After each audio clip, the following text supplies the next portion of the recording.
In the bustling streets of Chicago, where the wind whips through the skyscrapers and the law is as sharp as the winter chill, Officer Jack Harlan strutted like he owned the city.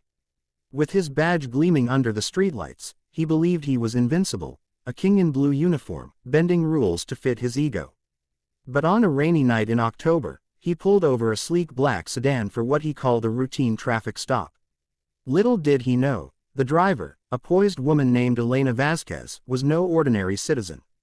She was a powerhouse attorney with a secret that would unravel his world. Buckle up, America, this is the story of how one man's arrogance met its match in the courtroom, proving that justice doesn't play favorites. If you're hooked on tales of comeuppance and courtroom drama that hit close to home in our great nation, smash that subscribe button right now and ring the bell for more stories that expose the truth behind the badge. The story begins on a foggy evening in the Windy City, where the Loop's neon lights reflected off puddles like shattered dreams. Officer Jack Harlan, a veteran of the Chicago Police Department with 15 years on the force, leaned against his patrol car, sipping lukewarm coffee from a styrofoam cup. At 42, Jack had seen it all, or so he thought. His broad shoulders and stern jawline commanded respect, but beneath the surface lurked a man corrupted by power. He had a habit of fabricating reasons for stops, planting evidence when it suited him, and intimidating witnesses into silence. His badge wasn't just a symbol of authority, it was his shield against accountability. Colleagues whispered about his methods, but no one dared challenge him. After all, he had friends in high places, politicians, judges, even the district attorney owed him favors from backroom deals. That night, Jack spotted the black Mercedes weaving slightly on Michigan Avenue. Or at least, that's what he told himself. In truth, he was bored, and the car's tinted windows screamed affluence to him, a perfect target for a shakedown. He flipped on his sirens, watching as the vehicle pulled over smoothly near Grant Park. Stepping out, Jack adjusted his belt, feeling the weight of his service weapon like a crown. The driver lowered the window, revealing a woman in her mid-30s with sharp features, dark hair tied in a professional bun, and eyes that pierced like daggers. She wore a tailored suit, briefcase on the passenger seat. License and registration, Jack barked, his voice laced with unnecessary aggression. Elena Vasquez handed over the documents without a word, her expression calm. She was no stranger to authority figures. As a top litigator at one of Chicago's premier law firms, she dealt with them daily. But something about this stop felt off. Jack scanned her ID, Elena Vasquez, address in the upscale Gold Coast neighborhood. "Step out of the vehicle, ma'am," he ordered, inventing a suspicion of impairment. Elena complied, her heels clicking on the wet pavement. "Officer, may I ask the reason for this stop?" Jack smirked. "You were swerving, and I smell alcohol." A lie, but one he used often. Her response was measured. "I haven't had a drink in weeks." "This is harassment." That word, harassment, lit a fuse in Jack. No one questioned him. He cuffed her roughly, ignoring her protests, and searched the car. Finding nothing, he planted a small baggie of white powder from his pocket, a trick he'd perfected over years. "Looks like possession to me," he said triumphantly, radioing for backup. By morning, Elena sat in a holding cell, her mind racing. This wasn't her first brush with injustice. Born to immigrant parents in Texas, she had clawed her way through law school on scholarships, fighting systemic biases every step.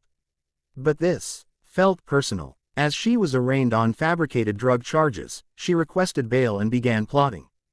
Jack, meanwhile, patted himself on the back, filing his report with embellished details. He thought it was over. A quick plea deal, a fine, and another notch on his belt. But Elena wasn't one to fold. Released on her own recognizance, she dove into research. Using her firm's resources, she pulled Jack's records, complaints of misconduct, dismissed cases, patterns of abuse. Whispers from informants painted him as a dirty cop involved in a protection racket with local gangs. Elena's twist of fate: she wasn't just any lawyer. She specialized in civil rights cases and had been investigating police corruption for a federal task force undercover. Her routine drive that night was en route to meet a whistleblower. Weeks passed as the case built. Jack, oblivious, continued his routine, pulling over more innocents. He even bragged about the bust at a precinct bar, laughing with buddies. That uppity lawyer thinks she's smart. Wait till court. The trial date arrived in the grand halls of the Dirksen Federal Building, where Lady Justice loomed over proceedings. Judge Amelia Roth, a no-nonsense veteran known for her fairness, presided. Prosecutor Mark Daniels, a slick operator in Jack's pocket, pushed for a conviction. Elena, representing herself, entered with a stack of files and a steely gaze.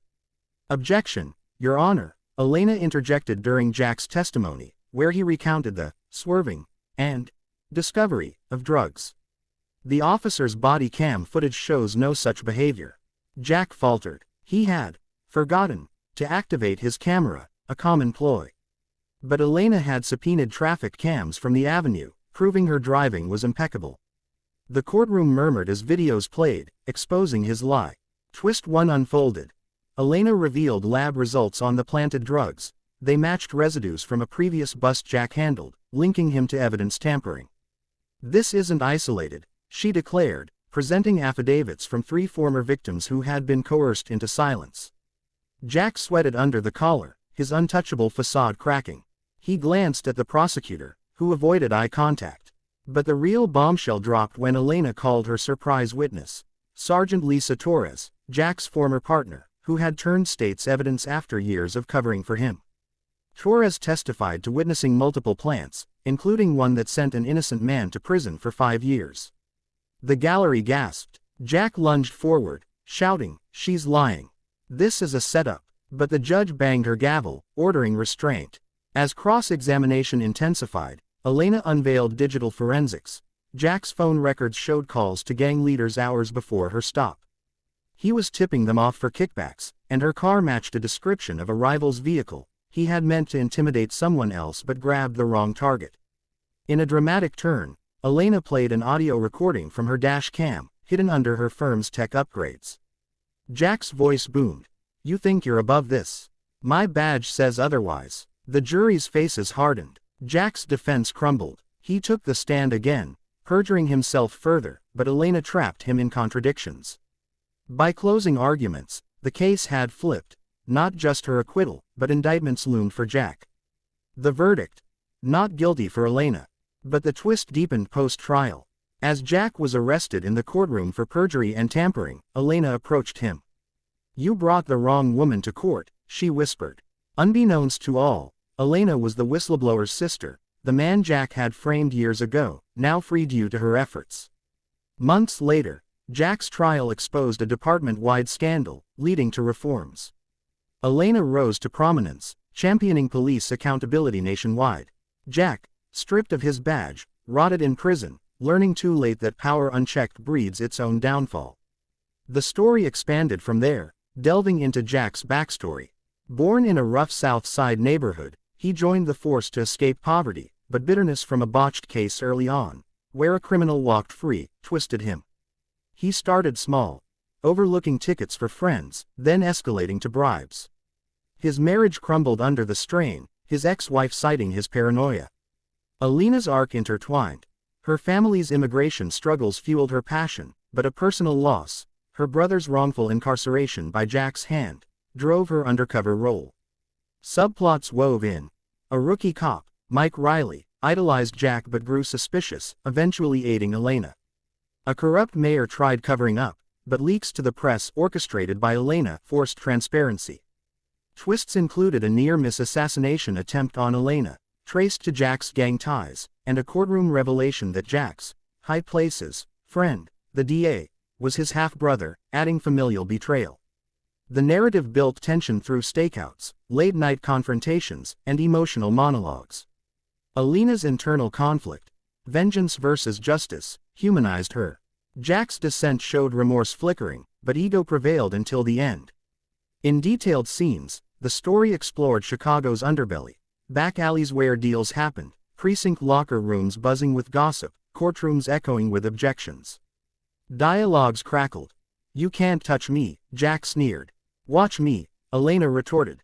Expanding to full length, chapters detailed investigations, Elena poring over files till dawn, Jack evading tails, a chase sequence through the L train. Twists multiplied. Forged documents surfaced, A double agent in the task force, Alina's romantic subplot with Mike adding heart. Ultimately, justice triumphed, but not without cost. Elena lost friends, Jack his freedom. The tale ended on reflection. In America, the badge serves the people, not shields the corrupt.